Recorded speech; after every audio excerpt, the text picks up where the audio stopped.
winter and springtime and harvest, sun, moon, and stars in their courses above. Join with all nature in manifold witness to thy great faithfulness, mercy, and love.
이 시간에는 박옥수 목사님 나오셔서 우리들에게 말씀 전해 주시겠습니다.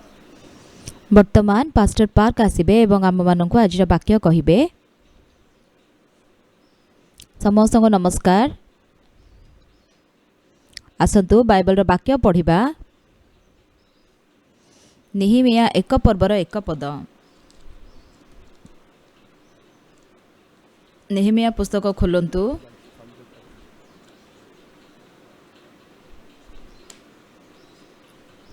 ଏକ ପର୍ବ 1 ପଦରୁ 2 ପଦ 13 ପଦ ପର୍ଯ୍ୟନ୍ତ ପଢ଼ିବା।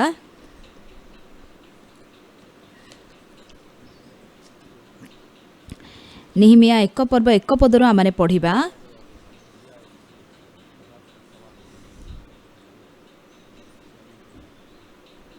ହଖଲିଓର ପୁତ୍ର ନେହେମିୟାଙ୍କର ବାକ୍ୟ।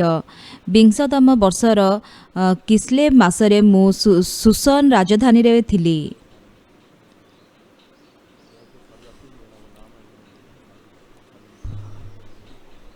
ତହିଁରେ ହନାନୀ ନାମରେ ମୋହର ଭ୍ରାତୃଗଣ ମଧ୍ୟରୁ 1 ଜଣ ଓ ଜିହୁଦାରୁ କେତେ ଲୋକ ଆସିଲେ। ତହୁଁ ମୁଁ ସେମାନଙ୍କୁ ବନ୍ଦୀତ୍ୱରୁ ରକ୍ଷିତ ଅବଶିଷ୍ଟ ଜିହୁଦୀମାନଙ୍କ ବିଷୟରେ ଓ ଜେରୁସାଲେମ ବିଷୟରେ ପଚାରିଲି।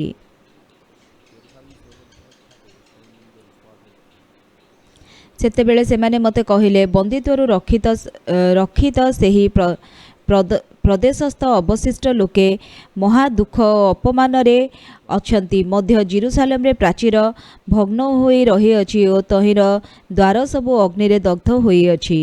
ତହୁଁ ମୁଁ ଏହି କଥା ଶୁଣନ୍ତେ ବସି ରୋଦନ କଲି ଓ କେତେକ ଦିନ ପର୍ଯ୍ୟନ୍ତ ବିଳାପ କଲି। ପୁଣି ମୁଁ ସ୍ୱର୍ଗସ୍ଥ ପରମେଶ୍ୱରଙ୍କ ଛାମୁରେ ଉପବାସ ଓ ପ୍ରାର୍ଥନା କରି କହିଲି, ହେ ସଦାପ୍ରଭୁ ସ୍ୱର୍ଗସ୍ଥ ପରମେଶ୍ୱର, ମୁଁ ବିନୟ କରୁଅଛି, ତୁମ୍ଭେ ମହାନ ଓ ଭୟଙ୍କର ପରମେଶ୍ୱର ଅଟ।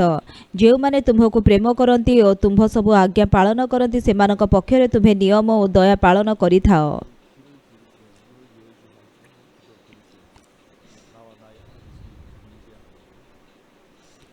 ମୁଁ ତୁମ୍ଭ ବିରୁଦ୍ଧରେ ଆମ୍ଭମାନଙ୍କ କୃତ ଇସ୍ରାଏଲ ସନ୍ତାନଗଣର ପାପ ସ୍ୱୀକାର କରି ତୁମ୍ଭ ଦାସ ଇସ୍ରାଏଲର ସନ୍ତାନଗଣ ପକ୍ଷରେ ଦିବାରାତ୍ର ଏହି ସମୟରେ ତୁମ୍ଭ ଛାମୁରେ ଯେଉଁ ପ୍ରାର୍ଥନା କରୁଅଛି, ଆପଣା ଦାସର ସେହି ପ୍ରାର୍ଥନା ଶୁଣିବା ପାଇଁ ଏବେ ତୁମ୍ଭର କର୍ଣ୍ଣ ନିବିଷ୍ଟ ଓ ତୁମ୍ଭର ଚକ୍ଷୁ ମୁକ୍ତ ହେଉ।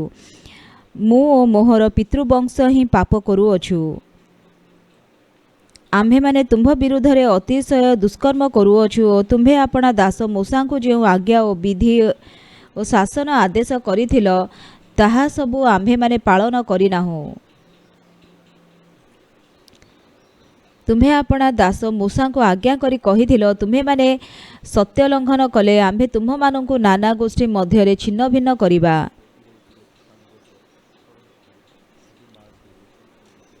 ମାତ୍ର ଯେବେ ତୁମ୍ଭେମାନେ ଆମ୍ଭ ପ୍ରତି ଫେରିବ ଓ ଆମ୍ଭ ଆଜ୍ଞା ପାଳନ କରି ତଦନୁଯାୟୀ କର୍ମ କରିବ, ତେବେ ଆମ୍ଭମାନଙ୍କର ତ୍ୟକ୍ତ ଲୋକମାନେ ଆକାଶରେ ପ୍ରାନ୍ତ ସୀମାରେ ଥିଲେ ହେଁ ଆମ୍ଭେ ସେଠାରୁ ସେମାନଙ୍କୁ ସଂଗ୍ରହ କରିବା ଓ ଆମ୍ଭେ ଆପଣା ନାମ ସ୍ଥାପନାର୍ଥେ ଯେଉଁ ସ୍ଥାନ ମନୋନୀତ କରିଅଛୁ ସେହି ସ୍ଥାନକୁ ସେମାନଙ୍କୁ ଆଣିବା। ବିନୟ କରୁଅଛି, ଆପଣାର ଏହି କଥା ସ୍ମରଣ କର। ଏମାନେ ତୁମ୍ଭର ଦାସ ଓ ତୁମ୍ଭର ଲୋକ। ତୁମ୍ଭେ ଏମାନଙ୍କୁ ଆପଣାର ମହାପରାକ୍ରମ ଓ ଆପଣାର ବଳବାନ ହସ୍ତ ଦ୍ୱାରା ମୁକ୍ତ କରିଅଛ। ହେ ପ୍ରଭୁ, ବିନୟ କରୁଅଛି, ଯେଉଁମାନେ ତୁମ୍ଭ ନାମକୁ ଭୟ କରିବାକୁ ଆନନ୍ଦ କରନ୍ତି, ଏପରି ତୁମ୍ଭ ଦାସର ପ୍ରାର୍ଥନା ଓ ତୁମ୍ଭ ଦାସମାନଙ୍କ ପ୍ରାର୍ଥନା ପ୍ରତି ଆମ୍ଭେ ତୁମର କର୍ଣ୍ଣ ନିବିଷ୍ଟ ହେଉ। ଆଉ ପ୍ରାର୍ଥନା କରୁଅଛି ଆଜି ଆପଣା ଦାସର କାର୍ଯ୍ୟ ସିଦ୍ଧ କର, ପୁଣି ଏହି ବ୍ୟକ୍ତିର ଦୃଷ୍ଟିରେ ତାହାକୁ ଦୟାପ୍ରାପ୍ତ ହେବାକୁ ଦିଅ। ଏ ସମୟରେ ମୁଁ ରାଜାଙ୍କର ପାନପାତ୍ର ବାହକ ଥିଲି। ଅନନ୍ତର ଅର୍ଥକ୍ଷସ୍ତ ରାଜାଙ୍କର ଅଧିକାରର 20ତମ ବର୍ଷର ନିସନ୍ ମାସରେ ଏପରି ଘଟିଲା ଯେ ରାଜାଙ୍କର ସମ୍ମୁଖରେ ଦ୍ରାକ୍ଷାରସ ଥିବାବେଳେ ସେ ଏହି ଦ୍ରାକ୍ଷାରସ ନେଇ ରାଜାଙ୍କୁ ଦେଲି। ସେଥିରେ ପୂର୍ବେ ମୁଁ ତାଙ୍କ ସାକ୍ଷାତରେ ଦୁଃଖିତ ହୋଇ ନଥିଲି। ଏଥିରେ ରାଜା ମୋତେ ପଚାରିଲେ, ତୁମ୍ଭେ ତ ପୀଡ଼ିତ ହୋଇନାହ, କାହିଁକି ତୁମ୍ଭର ମୁଖ ବିବର୍ଣ୍ଣ ହୋଇଅଛି? ଏହା ମନର ଦୁଃଖ ବିନୁ ଆଉ କିଛି ନୁହେଁ। ତହିଁରେ ମୁଁ ଅତିଶୟ ଭୀତ ହେଲି।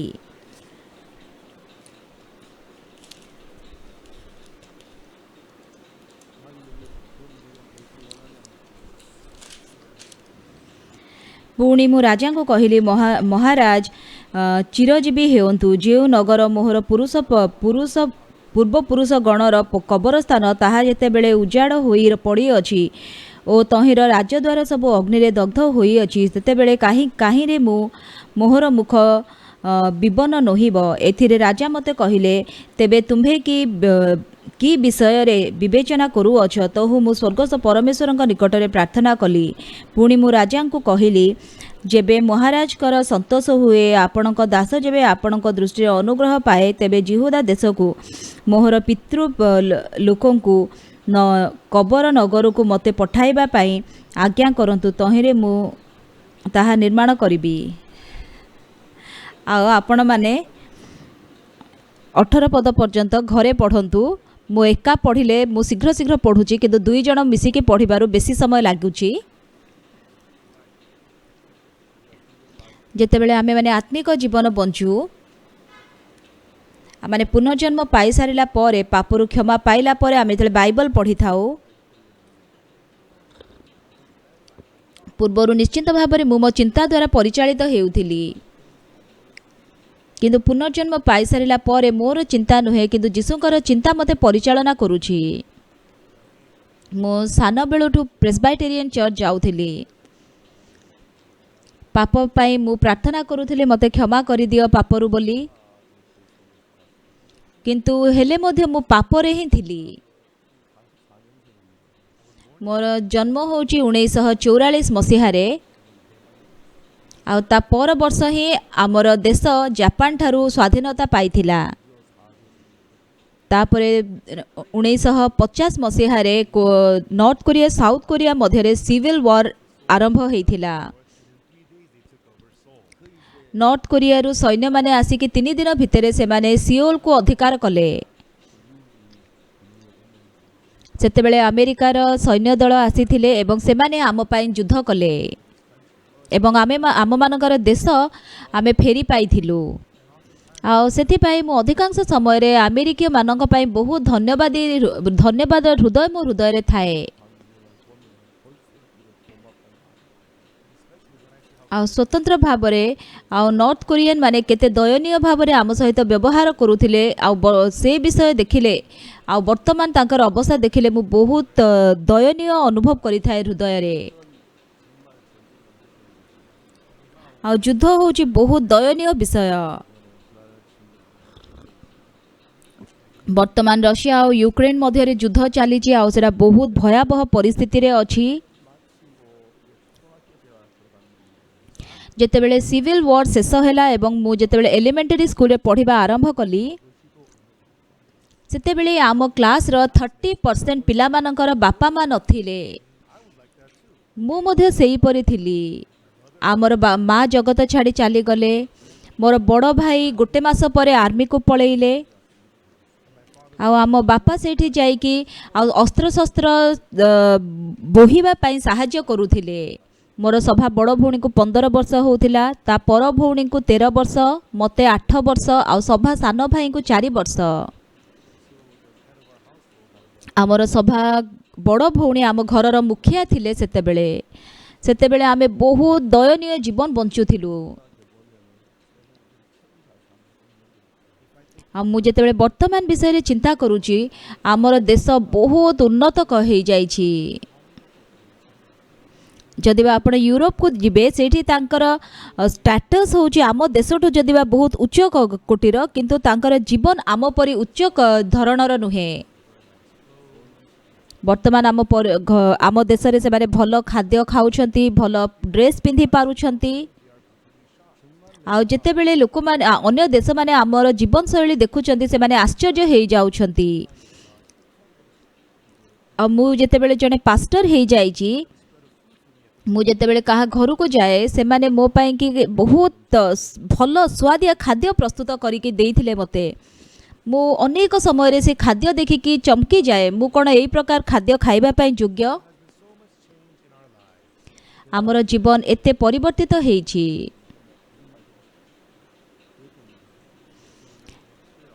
आउ एई वर्षर शेष को मते 80 वर्ष हेइ जिवो।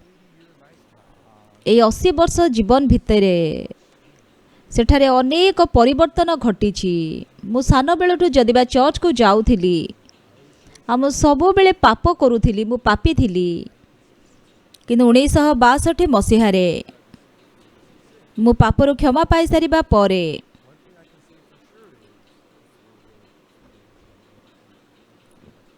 जीसु जेतेबेले मोर हृदय रे बास करके कार्य करिले, मोर जीवन संपूर्ण परिवर्तित हैला।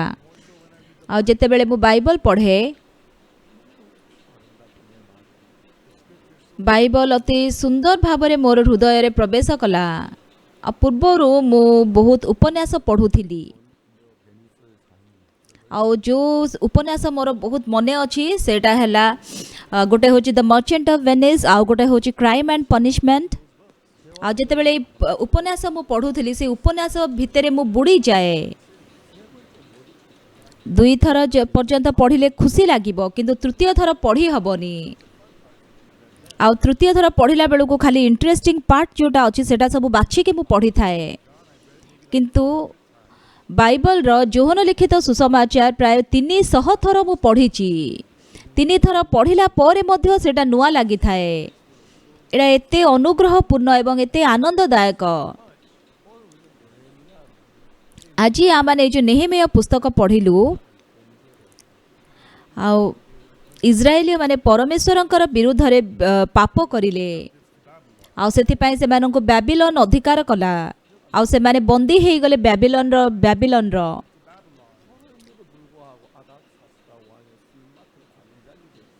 आउ सेठी नेहेमिया अछंती, आउ सी जदिवा जने बंदी थिले से किंतु अस्तख्यस्त राजांकर से जने पानपात्र बाहक हेई जाउछंती। मु जानिनी नेहेमिया द्राक्षारस विषय रे कोन जानिथिले, किंतु वर्तमान से समस्त से पानपात्र बाहकंकर अध्यक्ष भाव रे कार्य करूछंती। आउ से वर्तमान जने स्पेशलिस्ट हेई जाइछंती। आउ से जानिछंती केते बेले केउ प्रकार द्राक्षारस देबा आवश्यक। आउ बेबीलोन रे जने बंदी भाव रे अर्थख्यस्त राजांकर अधीन रे से अछंती। ବର୍ତ୍ତମାନ ତାଙ୍କର ଜୀବନ ବହୁତ ଶାନ୍ତିଜନକ ହେଇଯାଇଛି। ଯଦି ବା ସେମିତି ଶାନ୍ତିରେ ସେ ଅଛନ୍ତି, ସେ ପରମେଶ୍ୱରଙ୍କ ଠାରୁ ଅନୁଗ୍ରହ ପାଇଛନ୍ତି, କିନ୍ତୁ ସେ ତାଙ୍କର ହୃଦୟ ଜେରୁସାଲେମ ଠାରୁ ବାହାରି ଆସି ପାରୁନି। ଆମମାନେ ସେଇ ମନ୍ଦିରରେ ପରମେଶ୍ୱରଙ୍କର ସେବା କରୁଥିଲୁ, ଆମମାନେ ସେଠାରେ ବଳି ଉତ୍ସର୍ଗ କରୁଥିଲୁ। ଆମେମାନେ କେତେବେଳେ ଆଉ ସେଠାରେ ଯାଇକି ବଳି ଉତ୍ସର୍ଗ କରିପାରିବୁ?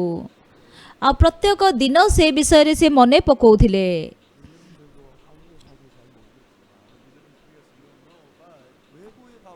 ଆପଣ କୋରିଆରେ ରହୁଛନ୍ତି, ସେଥିପାଇଁ ଆପଣ ଜାଣିପାରିବେନି। ମୁଁ ଯଦି ବା ବିଦେଶକୁ ଯାତ୍ରା କରିଛି, କିନ୍ତୁ ବିଦେଶରେ ମୁଁ ରହିନି ବେଶୀ ଦିନ, କିନ୍ତୁ ପ୍ରତ୍ୟେକ ବିଷୟ ଯାହା ଆପଣ ନିଜ ଦେଶରେ ପାଇଛନ୍ତି ସେଟା ହେଉଛି ଏକ ସ୍ମୃତି। ଆଉ ସେତେବେଳେ ନେହେମିଆ ଯାଇକି ପରମେଶ୍ୱରଙ୍କର ସେବା ଅର୍ଚ୍ଚନା କରିବା ପାଇଁକି ସେ ଚିନ୍ତା କରୁଛନ୍ତି, ଯେଉଁଠିକି ସେମାନେ ନୈବେଦ୍ୟ ଉତ୍ସର୍ଗ କରିବେ, ସେମାନେ ବାକ୍ୟ ଶୁଣିବେ। ଆଉ ସେଇ ସମୟ ତାଙ୍କୁ ବହୁତ ମନେ ପଡ଼ୁଛି, ସେ ବହୁତ ମନେ ପକାଉଛନ୍ତି ସେଇ ସମୟକୁ। ନେହେମିଆ ଯେତେବେଳେ ସେଇ ସମୟ ମନେ ପକାଉଛନ୍ତି, ଆଉ ମୁଁ କେବେ ସେଇଠି ଯାଇକି ପରମେଶ୍ୱରଙ୍କର ଆଉ ଥରେ ସେବା କରିପାରିବି, ଆମେ ପରମେଶ୍ୱରଙ୍କୁ କେବେ ଆଉ ଥରେ ନୈବେଦ୍ୟ ଉତ୍ସର୍ଗ କରିପାରିବୁ, ତାଙ୍କର ହୃଦୟରେ ସେ ବିଷୟ ସେ ମନେ ପକାଉଛନ୍ତି। ଯେତେବେଳେ ମୁଁ ପ୍ରଥମେ ଆର୍ମିକୁ ଯାଇଥିଲି, ମୁଁ ROC ଆଉ କମ୍ୟୁନିକେସନ୍ ସୋଲଜର ଥିଲି। ମୁଁ ଆଉ ଟ୍ରେନିଂ ନେବା ପାଇଁ ୱଞ୍ଜୁକୁ ମୁଁ ଯାଇଥିଲି। ଆଉ ଆର୍ମିରେ ସେମାନେ ସେଇ ସୈନ୍ୟମାନ ଟ୍ରେନିଂ ନେଉଥିବା ସୈନ୍ୟମାନଙ୍କୁ ସେମାନେ କିଛି ବି ଫ୍ରି ସମୟ ଦିଅନ୍ତିନି। ସେଠି କେତେଜଣ ସେମାନେ ଲୁଚିକି ପଳେଇ ଯାଆନ୍ତି ଆର୍ମିରୁ, କାହିଁକିନା ସେମାନଙ୍କୁ ତାଙ୍କ ଘର ମନେ ପଡ଼ିଥାଏ। ତାଙ୍କ ଘର ମନେ ପକାନ୍ତି, ସେମାନଙ୍କୁ ସେମାନେ କିଛି ଆଉ ଭାବି ପାରନ୍ତିନି, ଆଉ ସେଥିପାଇଁ ସେମାନେ ଘରକୁ ଲୁଚିକି ପଳେଇ ଯାଆନ୍ତି। ସେଥିପାଇଁ ଆର୍ମିରେ ଥିଲାବେଳେ ଆଉ ସୈନ୍ୟମାନଙ୍କୁ ଚିନ୍ତା କରିବା ପାଇଁ ସମୟ ଦେବା ଉଚିତ ନୁହେଁ ବୋଲି ସେମାନେ କହନ୍ତି। ପ୍ରତ୍ୟେକ ଦିନ ରବିବାର ସେମାନେ ଆମକୁ ବେଶୀ କାମ ଦିଅନ୍ତି, ମାଟି ଖୋଳିବାର କାମ। ଆଉ ସେ ମାଟି ଆମେ ଖୋଳିକି ଗୋଟେ ଜାଗାରୁ ଆଉ ଗୋଟେ ଜାଗାକୁ ନେଇଥାଉ। ଆଉ ଯେତେବେଳେ ସେମାନେ କାମ କରିବେ, ପରିଶ୍ରମ କରିବେ, ସେମାନେ ଅନ୍ୟ କିଛି ବିଷୟରେ ଚିନ୍ତା କରିପାରିବେନି। ଆଉ ତାଙ୍କର ଚିନ୍ତାରେ ଯେତେବେଳେ ସେମାନେ ଘରକୁ ଯିବେ, ତାଙ୍କ ହୃଦୟ ଘରକୁ ଯିବ, ଆଉ ସେମାନେ ମଧ୍ୟ ନ ଜାଣିକି ସେମାନେ ଘରେ ଯାଇକି ବସିଥିବେ। ଆଉ ନେହେମିଆ ପୂର୍ବରୁ ଜେରୁସାଲେମରେ ଯେଉଁ ଆରାଧନା କରୁଥିଲେ, ଉପାସନା କରୁଥିଲେ, ଆଉ କଣ୍ଟିନ୍ୟୁଅସଲି ତାଙ୍କୁ ସେ ବିଷୟ ମନେ ପଡ଼ୁଛି। କେବେ ମୁଁ ଜେରୁସାଲେମକୁ ଯିବି, କେବେ ପରମେଶ୍ୱରଙ୍କ ସମ୍ମୁଖରେ ନୈବେଦ୍ୟ ଉତ୍ସର୍ଗ କରିବି, କେବେ ଆମେ ପ୍ରାର୍ଥନା କରିବୁ, କେବେ ଆମେ ମାନେ ଗୀତ ଗାଇବୁ, କେବେ ଆମେ ମାନେ ପରମେଶ୍ୱରଙ୍କର ସେବା ଅର୍ଚ୍ଚନା କରିବୁ।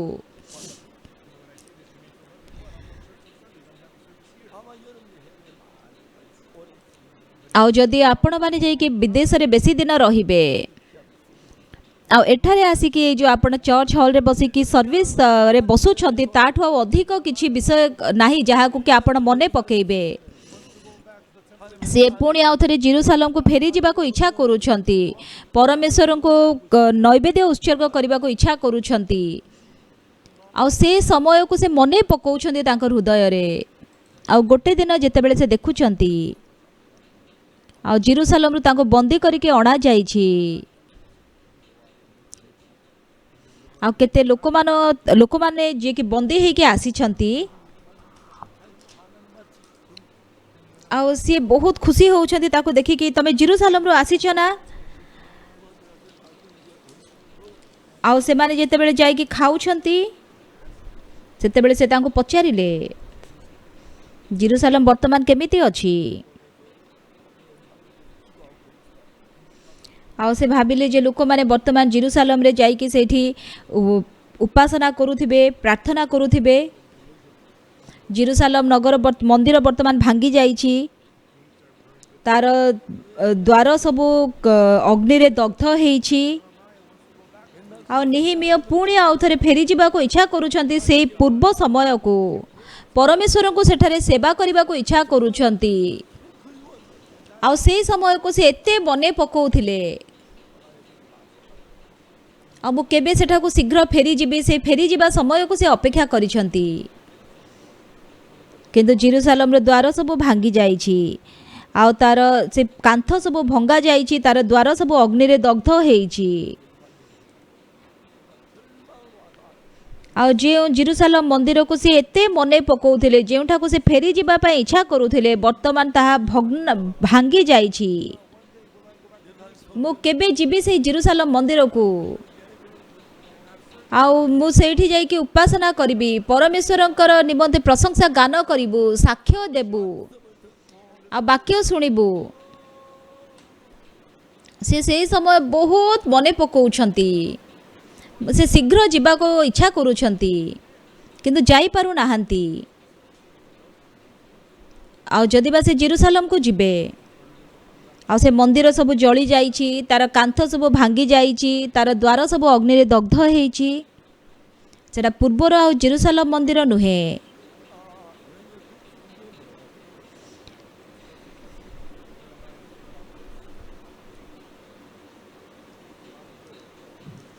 ତିନି ପଦ ଦେଖନ୍ତୁ।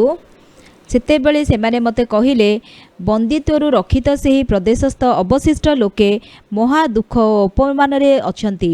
ମଧ୍ୟ ଜେରୁସାଲେମର ପ୍ରାଚୀର ଭଗ୍ନ ହୋଇ ରହିଅଛି ଓ ତହିଁର ଦ୍ୱାର ସବୁ ଅଗ୍ନିରେ ଦଗ୍ଧ ହୋଇଅଛି।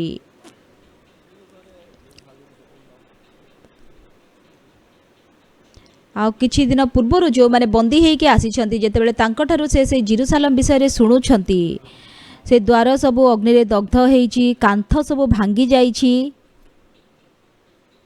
ସେ ଯେଉଁ ଜେରୁସାଲେମ ମନ୍ଦିର ବିଷୟରେ ଚିନ୍ତା କରୁଥିଲେ, ମନେ ପକାଉଥିଲେ, ସେ ଜେରୁସାଲେମ ମନ୍ଦିର ବର୍ତ୍ତମାନ ଆଉ ନାହିଁ, ଭାଙ୍ଗି ଯାଇଛି।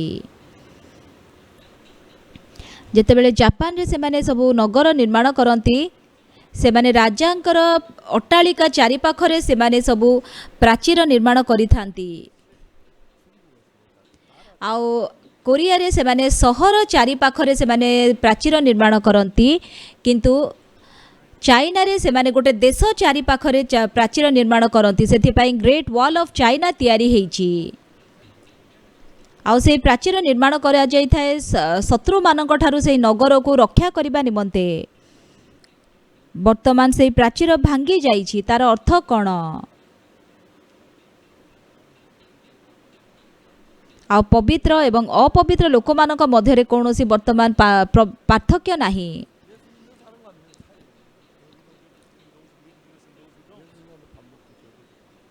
ଆଉ ଯେଉଁ ଲୋକମାନେ ବିଶ୍ୱାସ କରୁଛନ୍ତି ଯୀଶୁଙ୍କୁ, ଆଉ ଯେଉଁମାନେ କରୁନାହାନ୍ତି, ତାଙ୍କ ମଧ୍ୟରେ ମଧ୍ୟ କିଛି ପାର୍ଥକ୍ୟ ନାହିଁ। ସେମାନେ ଶୋଇଛନ୍ତି, ଖାଉଛନ୍ତି, କିଛି ପାର୍ଥକ୍ୟ ନାହିଁ। ସେଥିପାଇଁ ଜେରୁସାଲେମ ମନ୍ଦିରର ଏଇ ଯେଉଁ ଦ୍ୱାର ଅଛି, ତାର ଯେଉଁ ପ୍ରାଚୀର ଅଛି, ତାହା ପରମେଶ୍ୱରଙ୍କର ପବିତ୍ର ଲୋକ ଏବଂ ଯେଉଁମାନେ କି ଅପବିତ୍ର ଲୋକ, ସେମାନଙ୍କୁ ସେ ଡିଫରେନ୍ସିଏଟ୍ କରିଥାଏ। କିନ୍ତୁ ଜେରୁସାଲେମ ମନ୍ଦିରର ଦ୍ୱାର ଭାଙ୍ଗି ଯାଇଛି, ସେ ଦ୍ୱାର ଦଗ୍ଧ ହେଇଛି ଅଗ୍ନିରେ, ପାଚେରୀ ସବୁ ଭାଙ୍ଗି ଯାଇଛି। ନିହିମିୟା ଇଚ୍ଛା କରୁଛନ୍ତି ଜେରୁସାଲେମକୁ ଯିବା ପାଇଁ, କିନ୍ତୁ ତାହା ପୂର୍ବର ଆଉ ଜେରୁସାଲେମ ନୁହେଁ, ପୂର୍ବର ସେଇ ମଣ୍ଡଳୀ ଆଉ ନୁହେଁ। ଆଉ ସେଠାରେ ପ୍ରେମ ଥିଲା, ଲୋକମାନେ ସେଠାକୁ ଗଲେ ଆନନ୍ଦିତ ହେଉଥିଲେ, ପରମେଶ୍ୱରଙ୍କର ପ୍ରଶଂସା ଗାନ କରୁଥିଲେ, ପରମେଶ୍ୱରଙ୍କର ଆରାଧନା କରୁଥିଲେ।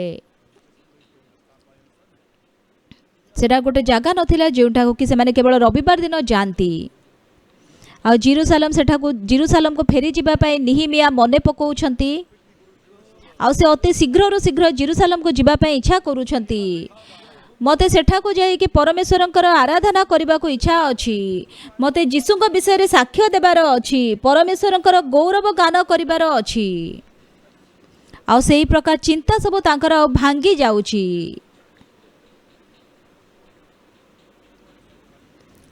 ଆଉ ଯଦି ମୁଁ ଏବେ ଜେରୁସାଲେମକୁ ଯିବି, ଆଉ ବର୍ତ୍ତମାନ ଯଦି ମୁଁ ଜେରୁସାଲେମକୁ ଫେରି ପାରିବିନି, ତେବେ ମୁଁ ବଞ୍ଚିକି କ'ଣ, ତାର ଅର୍ଥ କ'ଣ? ଆଉ ନେହେମିୟା ପୁସ୍ତକରେ କ'ଣ ଲେଖାଯାଇଛି? 4 ପଦ ଦେଖନ୍ତୁ। ମୃତ हूँ ମୁଁ ଏହି କଥା ଶୁଣନ୍ତେ ବସି ରୋଦନ କଲି ଓ କେତେକ ଦିନ ପର୍ଯ୍ୟନ୍ତ ବିଳାପ କଲି। ପୁଣି ମୁଁ ସ୍ୱର୍ଗସ୍ଥ ପରମେଶ୍ୱରଙ୍କ ଛାମୁରେ ଉପବାସ ଓ ପ୍ରାର୍ଥନା କରି କହିଲି, हे ସଦାପ୍ରଭୁ ସ୍ୱର୍ଗସ୍ଥ ପରମେଶ୍ୱର, ମୁଁ ବିନୟ କରୁଅଛି, ତୁମ୍ଭେ ମହାନ ଓ ଭୟଙ୍କର ପରମେଶ୍ୱର ଅଟ। ଯେଉଁମାନେ ତୁମ୍ଭକୁ ପ୍ରେମ କରନ୍ତି ଓ ତୁମ୍ଭର ସବୁ ଆଜ୍ଞା ପାଳନ କରନ୍ତି, ସେମାନଙ୍କ ପକ୍ଷରେ ତୁମ୍ଭେ ନିୟମ ଓ ଦୟା ପାଳନ କରିଥାଅ।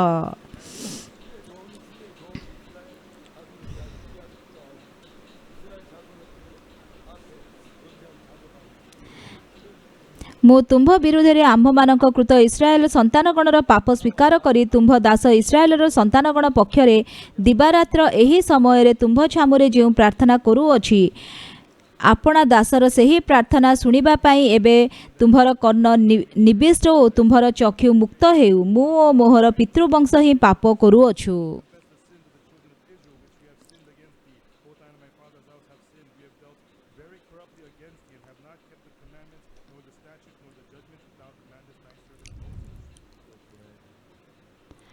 ଯେତେବେଳେ ଆମେ ଚର୍ଚ୍ଚକୁ ଯାଇଥାଉ, ଯେତେବେଳେ କଷ୍ଟକର ପରିସ୍ଥିତି ଆସେ, ଆମେ ରବିବାର ଦିନ ଚର୍ଚ୍ଚକୁ ଯାଉଛୁ, ସର୍ଭିସ୍ କରୁଛୁ, ଆଉ ମୋତେ ପାଷ୍ଟରଙ୍କ ସହିତ ସହଭାଗିତା କରିବା ଦରକାର। ମୋତେ ଆମର ରିଜିନାଲ ଇନଚାର୍ଜଙ୍କ ସହିତ କଥା ହେବା ଦରକାର। ଆଉ ମୁଁ ବହୁତ ଧନ୍ୟବାଦୀ ଅଟେ। ଆଉ ମୁଁ ଯେତେବେଳେ ଚର୍ଚ୍ଚ ମେମ୍ବରମାନଙ୍କୁ ଦେଖୁଛି, ସେମାନେ ମଣ୍ଡଳୀକୁ ଆସିକି ଖୁସି ହେଉଛନ୍ତି। 10 ବର୍ଷ ପୂର୍ବରୁ ଆମ ଚର୍ଚ୍ଚକୁ ଜଣେ ଅଳ୍ପ ବୟସ୍କ ସ୍ତ୍ରୀ ଲୋକ ଆସିଥିଲେ। ଆଉ ସେ ପ୍ରାୟ 1 ମାସ ଧରିକି ସେ ଆମ ଚର୍ଚ୍ଚକୁ ଆସିଲେ। ତାପରେ ସେ ପୁନର୍ଜନ୍ମ ପାଇଥିଲେ। ଆଉ ସେ ମୋ ସହିତ କାଉନସିଲିଂ ପାଇଁକି ଇଚ୍ଛା କରିଥିଲେ। ଆଉ ମୁଁ ଯେତେବେଳେ ତାଙ୍କ ସହିତ ବସିକି କାଉନସିଲିଂ କରୁଥିଲି, ଆଉ ସେ ମୋତେ କହିଲେ 2 ବର୍ଷ ପୂର୍ବରୁ ମୁଁ ଡିଭୋର୍ସ ଦେଇଛି ପାଷ୍ଟର। ମୁଁ କହିଲି କାହିଁକି? ମୁଁ କହିଲି କାହିଁକି ଆପଣ ଡିଭୋର୍ସ ଦେଲେ? ସେ କହିଲେ ମୋର ସ୍ୱାମୀଙ୍କ ସହିତ ମୋର ସ୍ୱଭାବ ସମାନ ନୁହେଁ। ଆପଣଙ୍କ ସ୍ୱଭାବ ସମାନ ନହେଲେ ଆପଣ ଡିଭୋର୍ସ ଦେବେ କି? ନାଇଁ ପାଷ୍ଟର, ଆପଣ କୁହନ୍ତୁନି, କହି ମଧ୍ୟ ହେବନି ତାଙ୍କ ବିଷୟରେ। ପାଷ୍ଟର, ଆପଣ ଟିକେ ତାଙ୍କ ସହିତ ରହିକି ଦେଖନ୍ତୁ। ମୁଁ କହିଲି କାହିଁକି? ତମ ସ୍ୱାମୀଙ୍କ ସହିତ ମୁଁ ରହିବି? ମୁଁ ମୋ ସ୍ତ୍ରୀଙ୍କ ସହିତ ରହୁଛି। ତାଙ୍କର ସ୍ୱଭାବ ସମାନ ନଥିଲା ବୋଲି ସେ ଡିଭୋର୍ସ ଦେଲେ।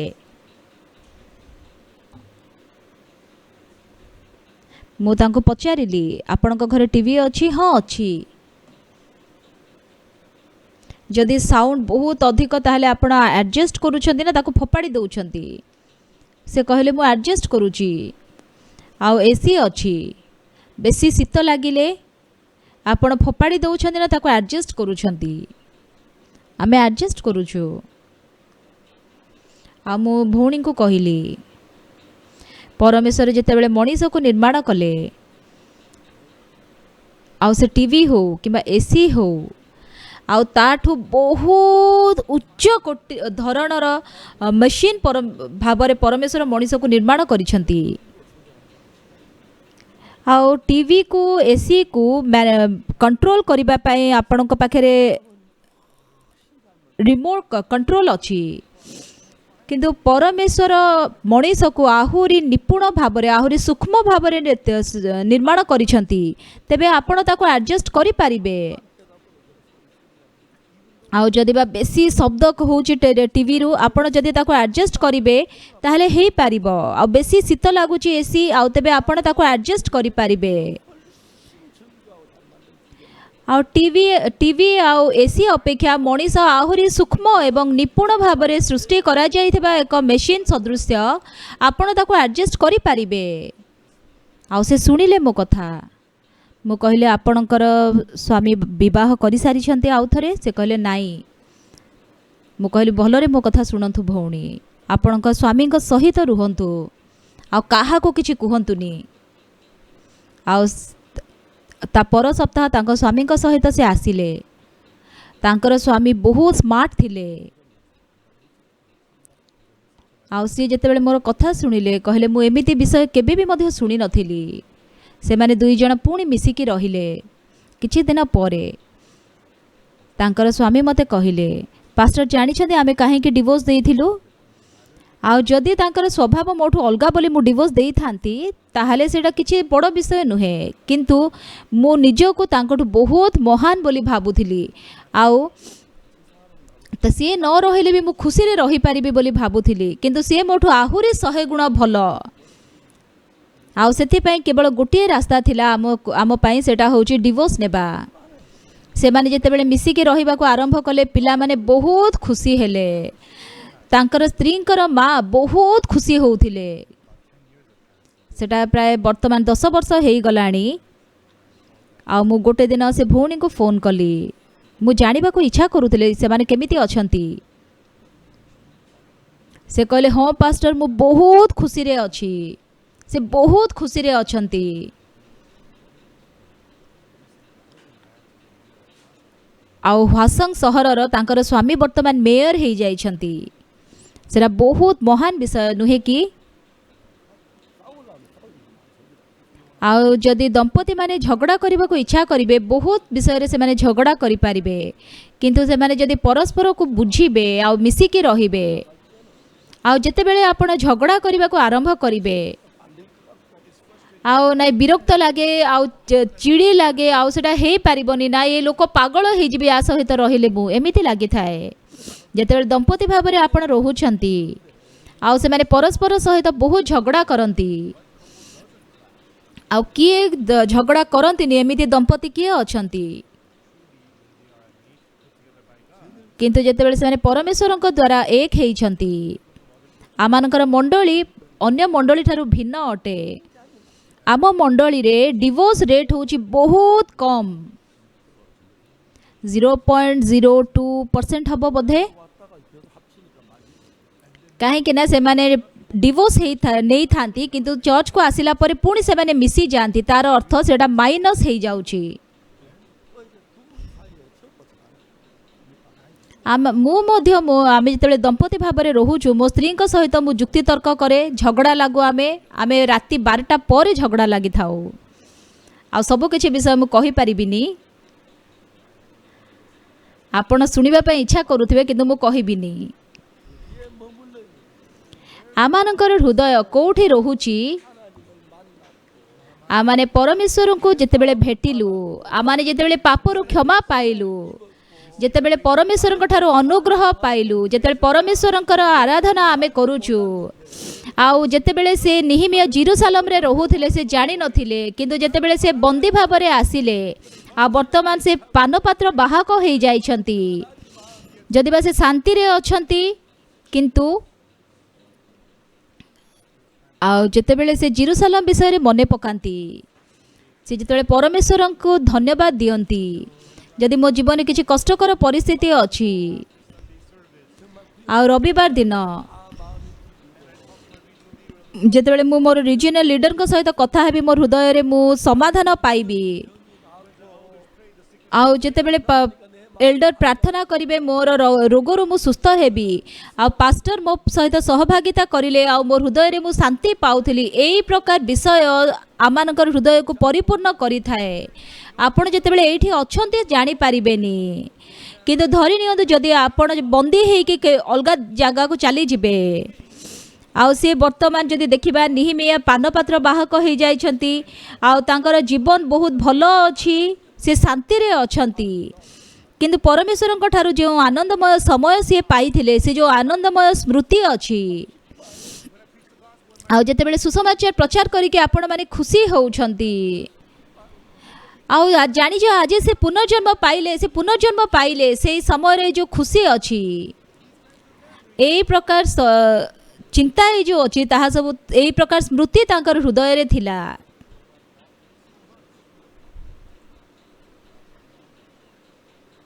आमे अनेक जन मिशनरी मानक बाहर को पठाऊचु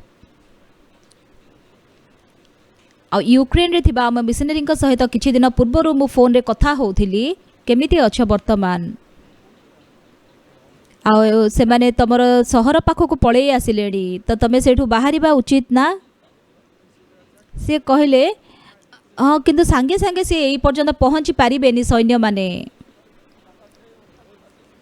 आ भाई भौणी माने कहूथिले आ पास्टर आपण पळेई जांतु आपण काहे के एठी अछंती आ युद्ध आरंभ हैला आ बहुत कष्ट रे सीए बाहरी के आसी छंती वर्तमान आ तांको घरठू बॉर्डर को आसीबा पई 4 घंटा लागिथिला तापरे मु तांको सहित कांटेक्ट करि पारिली तापरे मु पचारली आ केमिति अछि अवस्था सेठारे आउ केते लोक माने से माने युद्ध रे जोग देबा पई जाई छंती आउ तापरे जो माने कि वृद्ध लोक माने अछंती पिला माने अछंती से माने आउ से युद्ध होउथिबा जागाठू से माने दूर रे जाई के अछंती आमर भाई भौणी माने मध्य बहुत सुरक्षित भाव से जगार समस्ते बाहरी आसी छंती आ वर्तमान निहिमिया होउछदी राजाकर पानपात्र बाहक तांकर जीवन बहुत शांतिजनक अछि किंतु पूर्वरु से जेतेबेले परमेश्वरंकर सेवा करुथिले आ जेतेबेले परमेश्वरंकर से आराधना करुथिले आ से जेतेबेले सेठी नैवेद्य उत्सर्ग करुथिले आ से विषय को से मने पकाउछंती आमे सेठी बहुत गीत गाउथिली गोटे oh happy day when Jesus washed my sins away आ मो ए गीत गाउथिली आउ किंतु पापरु क्षमा पाई सारिला परे मु प्रकृत सत्य हृदय द्वारा से गीत गाउछि किंतु से बंदी है कि गोटे बहुत दूर को चली जाई छंती तांको पाखरे भलो खाइबा को अछि भलो वस्त्र अछि किंतु तांको जेरूसलम वर्तमान मने पडुची आ तांकर हृदय रे से जेरूसलम को बहुत मने पकाउछंती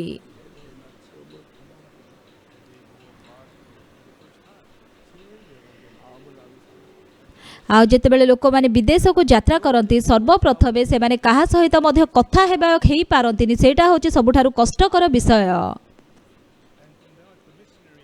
आ जेतेबेले मिशनरी माने आ तांका स्त्री को सहित केवल रहती से माने बहुत विषय रे युक्तितर्क मध्य हेई थाए आ खुशीर समय थाए दुखर समय थाए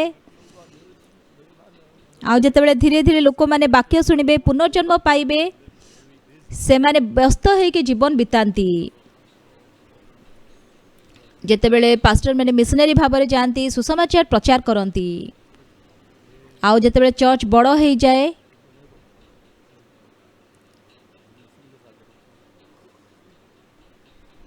आ वर्तमान आमर मिशनरी पास्टर मानक द्वारा मध्य बड़ बड़ चर्च निर्मित होउछि आ सेतेबेले पास्टर माने बहुत व्यस्त हो जाती आ हजार जन जदि गोटे चर्च मेंबर अछंती ताले से माने बहुत व्यस्त होइके रहिबे आ जेतेबेले सुसमाचार कार्य करुथिबार मु सेमानंकु देखे मु बहुत धन्यवादी हुए आ मु आउथे से गीत आउथरे गाइबा पई इच्छा करुथिले सी जेरूसलम को फेरी जीवा पई इच्छा करूछंती परमेश्वरक निकटरे प्रार्थना करिबा पई इच्छा करूछंती आउ से चर्च मेंबर मानक सहित सी सहभागिता करने को इच्छा करुछंती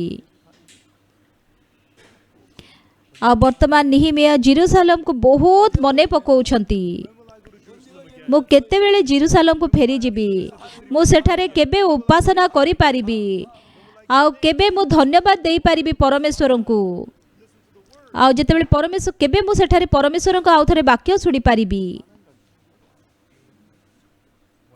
आउ सेठी हननिय बोली कहि कि जने भाई आसुछंती बंदी हेई कि जेरूसलम रो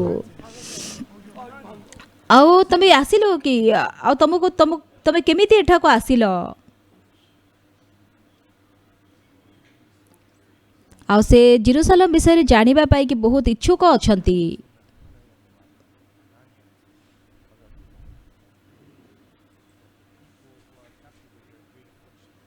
आ जो माने बंदी हेइके सेठारे अछंती से माने बहुत जंत्रणा रे अछंती आ जेरूसलम मंदिर भांगी जाईछि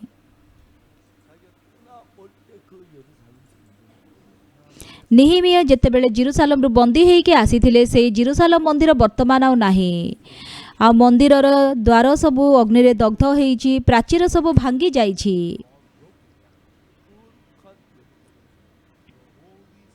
से जेरूसालेम जो पवित्र मंदिर अछि तार प्राचीर सब भांगी जाइछि, द्वार सब अग्नि रे दग्ध होइछि।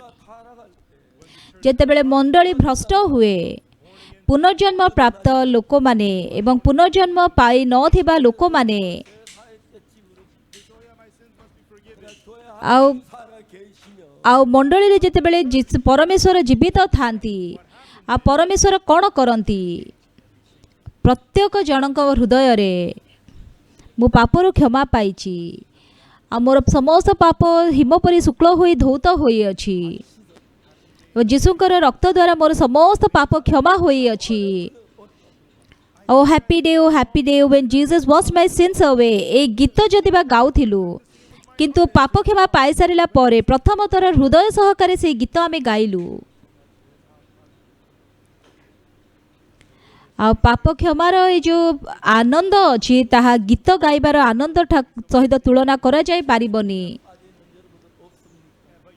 आपण मानकर हृदय रे कोन पाप रे आपण बुड़ी जाई नाहंती कि? आपण माने जदि सेही प्रकार अछंती ताहले आपण माने ताकू सेही प्रकार पोस्टपोन करंतुनी। आपण माने पास्टर को भेटंतु, एल्डर मानन को भेटंतु, तांका सहित सहभागिता करंतु। काहे के मो पापरु क्षमा पाई पारुनी पचारंतु। जीशु मोर पाप पाई मृत्युवरण कले। ए मंडली भितरे मु अछि। आ लोक माने जेतेबेले पाप थाई कि मंडली को आसुछंती, से माने पापरु क्षमा पाउछंती, से माने आनंदित होउछंती, से माने परमेश्वरंकर प्रशंसा गान करूछंती। एहा होछि परमेश्वरंकर मंदिर। जेतेबेले आपण ख्रिस्टियन रो इतिहास देखिबे, आ किछि दिन पूर्वरु स्पर्जन कॉलेज रु तांकर जे चांसलर अछंती, आमे वीडियो द्वारा तांका सहित काउंसलिंग करिथिलु। से मो विषय भलरे जानिछंती।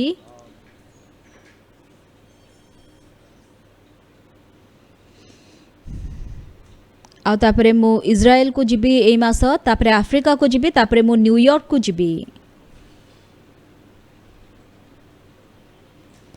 आ न्यूयॉर्क को गले मु तांको भेटिबे बोली कहिली। से बहुत खुशी होइथिले। से स्पर्जन से जने बहुत आत्मिक पास्टर थिले। आ से स्पर्जन्स कॉलेज रो वर्तमान चांसलर भाबरे कार्य करूछंती। आ विदेश रे थिबा एई प्रकार अनेक जन वीआईपी मानक सहित मु सहभागिता करिथाए। आ किछि दिन पूर्वरु पेरू रो फर्स्ट लेडी से मते कॉल करिथिले। से मते पचारले 5 तारिख रे हमर गोटे इवेंट अछि, आपण आसी पारिबे कि? आ टुमोरो मैगजीन पई आपण इंटरव्यू देई पारिबे कि? मु ताको पचारिली। आ से बहुत खुशी हेइथिले।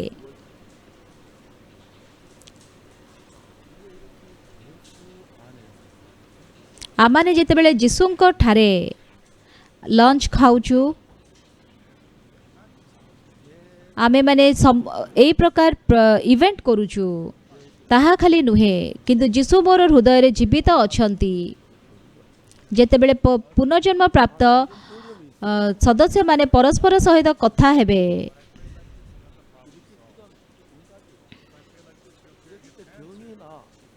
आउ जदि एमिति करिवे ताहले रोगरु सुस्थ हेबे। आ माने प्रत्येक दिन जेतेबेले ए विषय रे चिंता करिबा, आउ सेतेबेले आपण आत्मिक भाव रे वृद्धि पाइबे। आ से माने चर्च को आसुछंती, पापरु क्षमा पाउछंती। आ जो लोक माने पार्टी रे केवल गीत गाउथिले, से माने मंडली भितरे हृदय सहकारे से गीत गाउछंती। हिम परि मोर पाप शुक्ल होई धौत होई अछि। मु केवल ज्ञान भाव रे ताहा जानिथिली, किंतु एई मंडली रे मोर पाप क्षमा होई अछि। आ मु बसिके एठारे से वाक्य सुनुची, आ पापरु मु क्षमा पाइछि एई मंडली भितरे।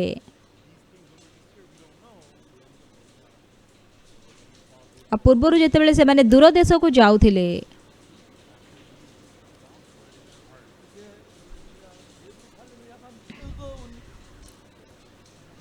आ वर्तमान निहिमियंकर हृदय जेरूसालेम पाई कि व्याकुल अछि। ଆଉ ସେ ପାପରୁ କ୍ଷମା ପାଇବା ପାଇଁ ଆଉ ସେ ଲୋକମାନଙ୍କର ପାପ କ୍ଷମା ପାଇଁ ବର୍ତ୍ତମାନ ପ୍ରାର୍ଥନା କରୁଛନ୍ତି ଆଉ ପରମେଶ୍ୱରଙ୍କର ନିକଟରେ ପ୍ରାର୍ଥନା କରୁଛନ୍ତି ଜିହୁଦୀମାନଙ୍କ ସେ ଜେରୁସାଲେମ ମନ୍ଦିର ଆଉଥରେ ଯେପରିକି ନିର୍ମିତ ହେବ। ଆଉ ଗୋଟେ ଦିନ ଯେତେବେଳେ ସେ ଦ୍ରାକ୍ଷାରସ ନେଇକି ସେ ପାନପାତ୍ର ନେଇକି ରାଜାଙ୍କ ସମ୍ମୁଖରେ ଠିଆ ହେଉଛନ୍ତି ଆଉ ସେତେବେଳେ ସେ ରାଜା ତାଙ୍କର ମୁହଁ ଦେଖୁଛନ୍ତି।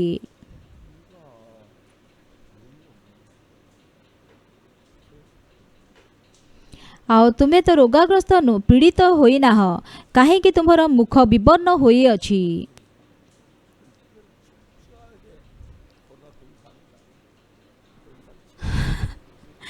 ଆଉ କିନ୍ତୁ ଯେଉଁ ଲୋକମାନେ ରାଜାଙ୍କର ଖାଦ୍ୟ ଦେଇଥାନ୍ତି କିମ୍ବା ଛୁଇଁଥାନ୍ତି ସେମାନେ ସବୁ ପ୍ରକାର ପରୀକ୍ଷା କରିକି ଦିଅନ୍ତି। ଯଦି ଆପଣ ପୀଡ଼ିତ ଥିବେ ତାହେଲେ ସେମାନେ ରାଜାଙ୍କ ସମ୍ମୁଖକୁ ଯାଇପାରିବେନି। ଯଦି ସେ ପାନପାତ୍ର ନେଇକି ଆସିଛନ୍ତି ରାଜାଙ୍କ ସମ୍ମୁଖକୁ ତେବେ ସେ ପୀଡ଼ିତ ନୁହନ୍ତି, ସେ ନିଶ୍ଚିତ ଭାବରେ ପରୀକ୍ଷା କରାଯାଇଛି ତାଙ୍କର ଏବଂ ସେ ନେଗେଟିଭ୍ ଅଛନ୍ତି, କୌଣସି ରୋଗ ନାହିଁ। ତେବେ ତୁମର ମୁଖ କାହିଁକି ବିବର୍ଣ୍ଣ ହୋଇଅଛି? ତୁମର ହୃଦୟରେ କ'ଣ ଅଛି? ଆଉ ରାଜା ତାଙ୍କୁ ଏହିପରି ପଚାରୁଛନ୍ତି।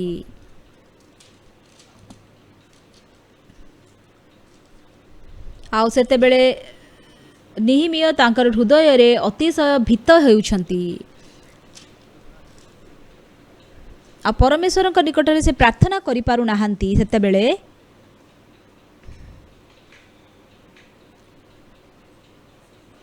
ଆଉ ସେତେବେଳେ ସେ କହିଲେ ଯେଉଁ ନଗର ମୋହର ପୂର୍ବପୁରୁଷ ଗଣର କବର ସ୍ଥାନ ତାହା ଯେତେବେଳେ ଉଜାଡ଼ ହୋଇ ପଡ଼ିଅଛି ଓ ତହିଁର ଦ୍ୱାର ସବୁ ଅଗ୍ନିରେ ଦଗ୍ଧ ହୋଇଅଛି ସେତେବେଳେ କାହିଁରେ ମୋହର ମୁଖ ବିବର୍ଣ୍ଣ ନୋହିବ?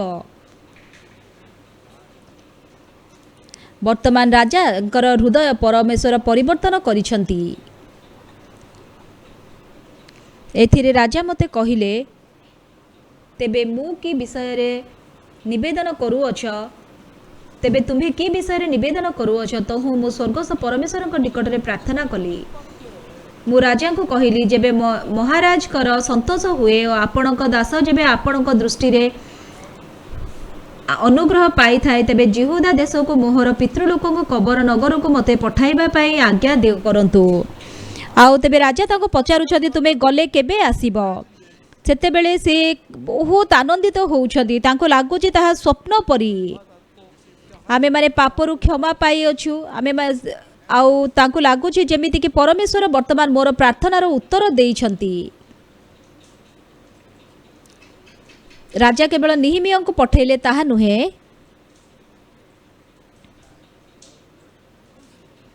କିନ୍ତୁ ସେ ଜେରୁସାଲେମର ଜଣେ ଅଧ୍ୟକ୍ଷ ଭାବରେ ତାଙ୍କୁ ସେଠାକୁ ପଠାଉଛନ୍ତି। ଆଉ ନିହିମିୟ ସେଠାକୁ ଯାଇକି ଜେରୁସାଲେମ ମନ୍ଦିର ନିର୍ମାଣ କରିବା ପାଇଁ କାର୍ଯ୍ୟ କରୁଛନ୍ତି। ଆଉ ସେଇ ମନ୍ଦିରର କୌଣସି ପ୍ରାଚୀର ନଥିଲା, ସେ ଦ୍ୱାର ସବୁ ଦଗ୍ଧ ହୋଇଥିଲା ଅଗ୍ନିରେ। ପୁନର୍ଜନ୍ମ ପ୍ରାପ୍ତ ଲୋକମାନଙ୍କର ମଧ୍ୟରେ ଆଉ ପୁନର୍ଜନ୍ମ ପାଇ ନଥିବା ଲୋକମାନଙ୍କ ମଧ୍ୟରେ କୌଣସି ପାର୍ଥକ୍ୟ ନଥିଲା, ସେମାନେ ମିଶ୍ରିତ ହୋଇକି ଥିଲେ।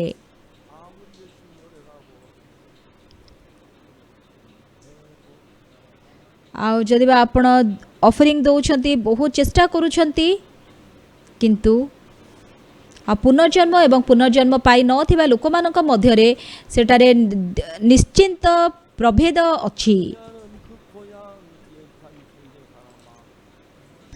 ଆଉ ନେହିମିୟଙ୍କର ହୃଦୟ ଅଛି ତାଙ୍କର ଲୋକମାନଙ୍କୁ ପ୍ରେମ କରିବା ପାଇଁ। ବର୍ତ୍ତମାନ ସେ ଦେଶାଧ୍ୟକ୍ଷ ଭାବରେ ଯାଉଛନ୍ତି ଜେରୁସାଲେମକୁ।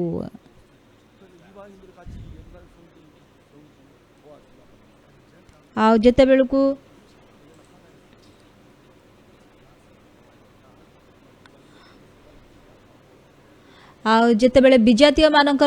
ବିଜାତିମାନେ ତାଙ୍କୁ ବିରୋଧ କରୁଛନ୍ତି, ଆଉ ତାପରେ ଅନେକ ଗୁଡ଼ିଏ ସମସ୍ୟା ଉତ୍ପନ୍ନ ହେଉଛି, କିନ୍ତୁ ପରମେଶ୍ୱରଙ୍କ ଅନୁଗ୍ରହ ଦ୍ୱାରା ନିହିମିୟ ସେଇ ଜେରୁସାଲେମ ମନ୍ଦିରକୁ ନିର୍ମାଣ କରିବା ଆରମ୍ଭ କରୁଛନ୍ତି। अनेक लोक मैंने से आसिक से नगर द्वार सब निर्माण करने को आरंभ करुछंती आउ जेतेबेले समस्त नगर द्वार से निर्माण कर सारिले आउ से पुणी अर्थग्रस्त राजा निकट को फेरी जाउछंती एठारे सबुठारु सुंदर विषय कौन परमेश्वर निहिमियंकर हृदय रे केवल से जेरूसालेम मंदिर विषय रे कहिले ताहा नुहे आउ से द्वार पाचिरी सब भांगी जाइछि द्वार सब अग्नि रे दग्ध हेइछि वर्तमान से दुख रे अछंती आउ केवल से तांकर हृदय रे से दुख करूछंती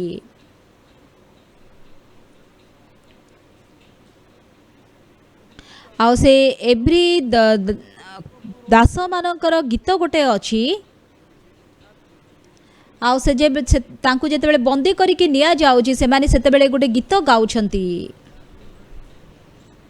तांकर हृदय रे सेतिकी जंत्रणा अछि आमे माने वर्तमान एठी कोरिया रे बसिचु आमे माने वाक्य सुनुचु चर्च को आसी पारुचु आमे माने होछु एमिति लोक माने जो माने कि पापरु क्षमा पाइथिबार अनुभव पाइछु जीशु जेतेबेले मोर हृदय को आसंती आउ जीशु मोर हृदय को परिचालना करुछंती आ पूर्वर जो हृदय मोर हृदय नथिला आउ आउ सेतेबेले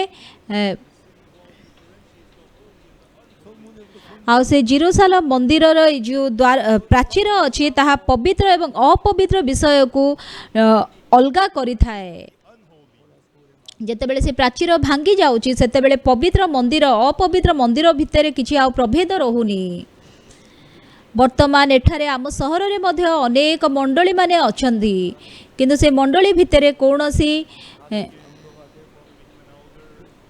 आउ कौनसी तांकर प्रभेद नाही आउ जेतेबेले तांकर मंडली रे रहिकि से माने एल्डर हेई जाउछंती जेतेबेले से माने डिकन होउछंती किंतु से माने मरिला बेलको से माने तांकर हृदय रे पापरु क्षमा पाई नाहांती सेथि पई से माने भय रे थरहर होउछंती आउ से भय रे से माने मरि जाउछंती मु कोन करिबी मु तो पापरु क्षमा पाइनी आ मु भाबिथिली एई प्रकार विश्वस्त जीवन बंचिले किछि समस्या नाही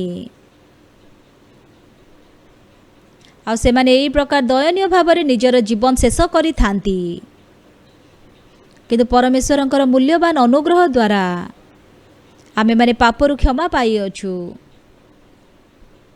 माने पापरु क्षमा पाई सारिला परे परमेश्वरंकर प्रेम आमर हृदय रे अछि आ परमेश्वरंकर पवित्र आत्मा आमने मते कार्य करूछंती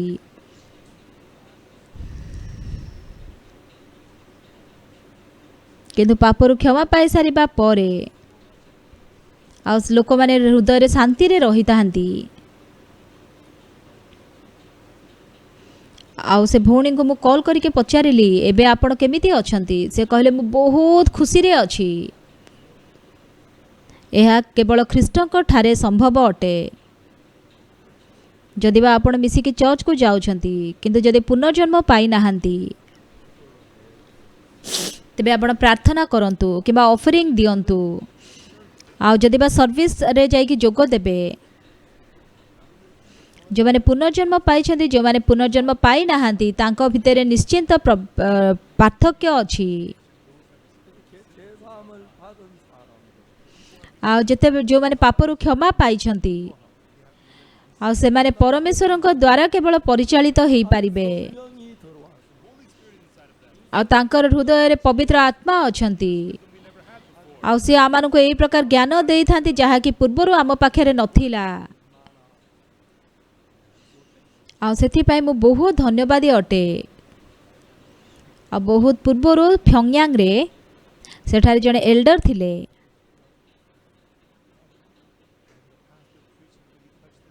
आ पास्टर प्रचार तांकर हृदय को बहुत स्पर्शित करिथिला से एल्डर कौन कले तांकर जने सांग थिले से तांकर बहुत निकटतर सांग थिले आ तांकर सांग गोटे दिन जगत छाड़ी चली गले ठीक से तांकर प्राणत्याग करने पूर्वर से तांक पाखक जाइथिले तांको सांग तांको कोण कहिले आमे दुई जण एते भलो सांग मु एबे तम आगुरु पळेई जिबी मु तमठु किछि मागिबा पई इच्छा करूची आ मोर जेतिके भी संपत्ति अछि आ से संपत्ति रे जदि सबु तमे दायित्व नेब आ जीवन जदि तुमे एई संपत्ति द्वारा बंचिब ताहाले तुमर मरण पर्यंत तुमर किछि अभाव हबनी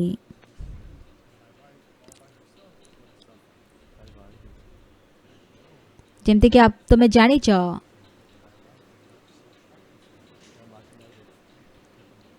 आ मोर स्त्री मध्य एई संपत्ति सब मोर मैनेज करि परिबेनी सेथि पई आउ जेते बेलकु मु मरी जिबी आउ तमे मोर एई संपत्तिर सब भार दायित्व नियो आ मोर स्त्री को तुमे साहाय्य कर जेमिति कि से मरिबा पर्यंत शांति रे बंची पारिबो आ तांकर सांग तांको एई प्रकार कहिले आ सेही समय ठारू से एल्डर तांकर मरी जाइथिबा सांगर से संपत्ति को से मैनेज करबा को आरंभ कले आउ से किछि आउ टंका किछि तांकठु ऋण नेले आउ से टंका सुझेइलेनी आउ शीघ्र सुझेइबार थिला आउ एई प्रकार भाबरे से टंका न सुझेइ पारिकी आउ सेठी किछि आउ भूल विषय से माने करिले आउ गोटे दिन जेते बेले से तांकर सर्विस होउथिला तांकर पास्टर सेठी प्रचार करूथिले आउ से एल्डर कर हृदय रे पवित्र आत्मा तांको बहुत बाधा देले आउ सेते बेले से एल्डर ठिया हेले आउ से कहले मु शैतान मु चमकी गली तांको देखिकी समस्ते आश्चर्य हेले कहीं ना मोर सांग मरी जाइछि तार संपत्ति सब मु दायित्व नौथिली आ मु किछि टंका तांकठु नेइथिली आ मु कहिथिली टंका मु सुझेइबी किंतु मु सुझेइ पारिलिनी आ सेते बेले से सब विषय कहि कि आ से सेठी अनुताप करिथिले आ पाप स्वीकार करिथिले आउ से माने लोक माने समस्ते कहबा को आरंभ कले आउ आमे मु मध्य आखान बोली कहि कि अनेक जन सेठी ठिया हे कि एई प्रकार कहिले आउ से माने अनेक जन से दिन पापरु क्षमा पाइथिले एटा कोरिया रे एई प्रकार हेइथिला 1909 मसीह रे एई प्रकार घटिथिला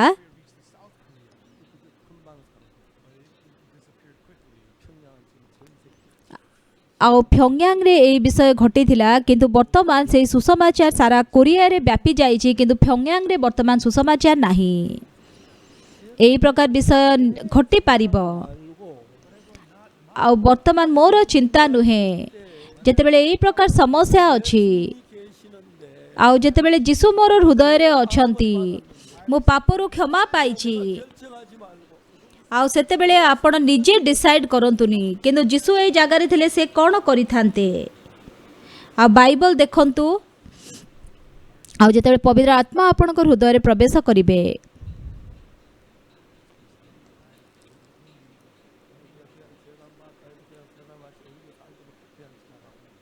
आउ अनेक लोक माने अछंती आउ से माने पाप क्षमा पाई सारिला परे मध्य जगत रे मिसी की रहंती किंतु निहिमियांकर इच्छा थिला जेरूसालेम को फेरी जिबा पाई आउ सबु से नगर रो द्वार प्राचीर भांगी जाइछि आउ द्वार सब अग्नि रे दग्ध हेछि आउ से दुख ठारू जीति पारु नाहंती सहय करि पारु नाहंती से कांदुछंती आहुरी कांदुछंती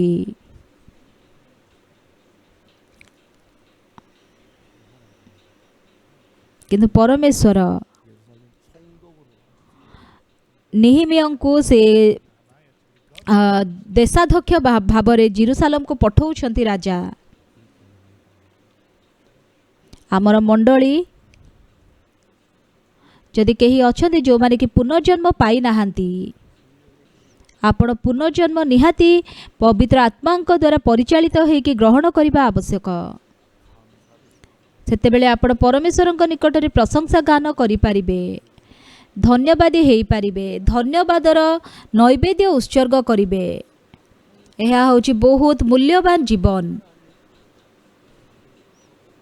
ଆଉ ଯେତେବେଳେ ଆପଣଙ୍କର ଜୀବନରେ କଷ୍ଟକର ପରିସ୍ଥିତି ଅଛି, ଆଉ ଯେତେବେଳେ ଆପଣ ସେ ସମସ୍ତ ବିଷୟକୁ ଅତିକ୍ରମ କରିବେ, ତାହା ସବୁଠାରୁ ଆନନ୍ଦମୟ ବିଷୟ।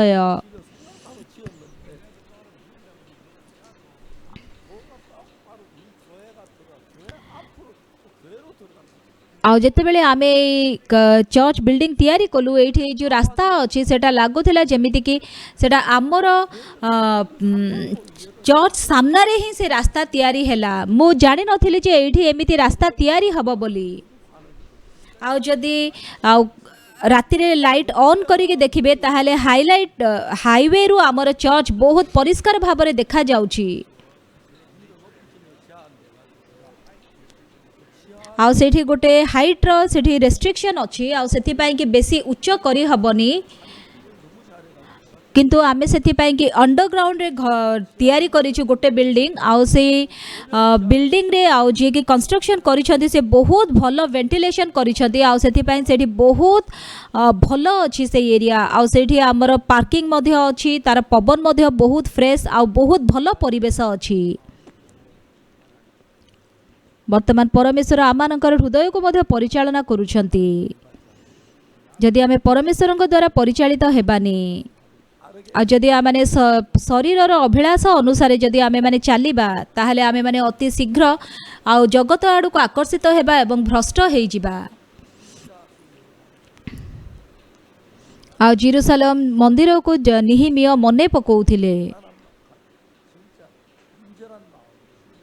ଆଉ ସମ୍ପୂର୍ଣ୍ଣ ଭାବରେ ସେ ବିଶ୍ୱସ୍ତ ହୃଦୟ ଦ୍ୱାରା ସେ ଜେରୁସାଲେମକୁ ଯିବା ପାଇଁ ଇଚ୍ଛା କରୁଥିଲେ।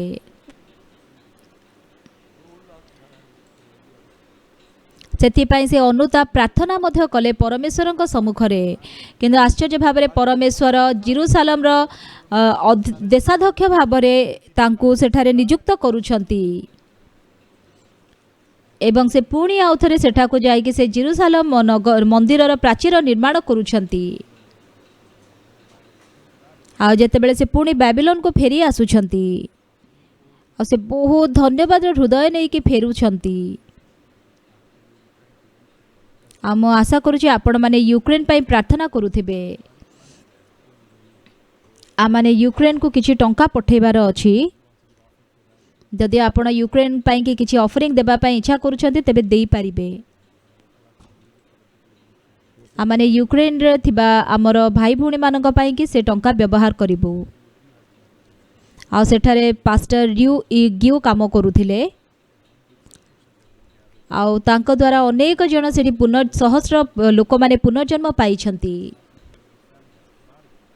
ଆଉ ବର୍ତ୍ତମାନ ପାଷ୍ଟର ଗିଉଙ୍କର ପରିବାର ସେ ୟୁକ୍ରେନରୁ ବାହାରି ଆସିଛନ୍ତି। ଆଉ ଯଦି ବା ବର୍ତ୍ତମାନ ଆମର ଚର୍ଚ୍ଚ ଯେଉଁଠିକି ଯୁଦ୍ଧ ହେଉଛି ତାଠୁ ବହୁତ ଦୂରରେ ଅଛି, କିନ୍ତୁ ଆମେମାନେ ଆମର ମଣ୍ଡଳୀର ସଦସ୍ୟମାନଙ୍କ ପାଇଁ ମିଶିକି ସମସ୍ତେ ପ୍ରାର୍ଥନା କରିବା ଯେମିତିକି ଏହି ଯୁଦ୍ଧ ଶୀଘ୍ର ଶେଷ ହେଇଯିବ।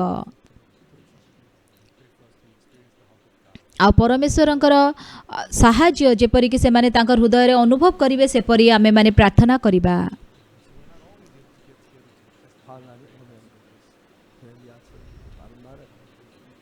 ଆମେମାନେ ସମସ୍ତେ ଏକାଠି ହେଇକି ସବୁବେଳେ ସର୍ଭିସ୍ କରିପାରିବା ତାହା ନୁହେଁ। ବେଳେବେଳେ ଆମେମାନେ ସର୍ଭିସ୍ରେ ଆଟେଣ୍ଡ କରିପାରିବାନି, ବେଳେବେଳେ ଆମ ପାଖରେ ସୁଯୋଗ ନଥିବ ବାକ୍ୟ ଶୁଣିବା ପାଇଁ ମଧ୍ୟ। କିନ୍ତୁ ଯେତେବେଳେ ଆପଣ ପରମେଶ୍ୱରଙ୍କ ନିକଟରେ ପ୍ରାର୍ଥନା କରିବେ, ନିଶ୍ଚିନ୍ତ ପରମେଶ୍ୱର ଆପଣଙ୍କୁ ସାହାଯ୍ୟ କରିବେ ବୋଲି ମୁଁ ବିଶ୍ୱାସ କରେ।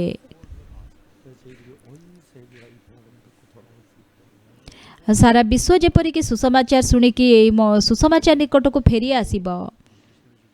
ଆମମାନଙ୍କର ପାଷ୍ଟରମାନେ ଯେଉଁମାନେ କି ବିଦେଶରେ କାର୍ଯ୍ୟ କରୁଛନ୍ତି, ଆହୁରି ଅଧିକରୁ ଅଧିକ ପାଷ୍ଟରମାନେ ସେମାନେ ଆମର ଯାଇକି ବିଦେଶରେ ସମୟ ଅତିବାହିତ କରୁଛନ୍ତି।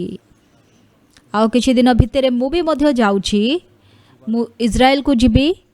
ଆଉ ଗୋଟେ ସପ୍ତାହ ସେଠାରେ ମୁଁ ବାକ୍ୟ ପ୍ରଚାର କରିବି। ତା ପର ସପ୍ତାହ सदन आफ्रिकार थिबा केतोटी देश को मु जीवी एवं सेठारे वीआईपी मानक सहित मु भेटिबा पई स्केड्यूल अछि मिनिस्टर मानक सहित भेटिबा पई अछि आउ सेठी हमर कॉन्फ्रेंस रो पई मध्ये स्केड्यूल अछि सारा विश्व रे वर्तमान सुसमाचार रो कार्य उत्पन्न हेउछि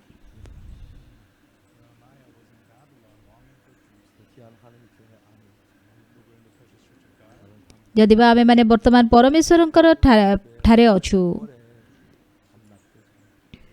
आ मु आशा करूची आमानकर मंडली आउ वर्ष पर वर्ष एई सुसमाचार जेपरि कि केबे अस्पष्ट हबनी एवं आमे माने एमिति दृढ़ भाव रे एही सुसमाचार प्रचार करूथिबा आ मु आशा करूची आम मानक द्वारा शेष पर्यंत एही सत्य सुसमाचार प्रचारित हेबो आ एई कार्य करिबा निमंते आपण मानकर प्रार्थनार आवश्यकता अछि आपण मानक पई एवं मो पई आमे माने होछु एई जुगर निहिमिय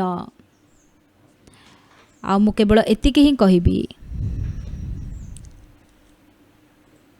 बहुत बहुत धन्यवाद आज आमनकर प्रथम रविवार उपासना से आमनकर प्रभु भोज अछि लीड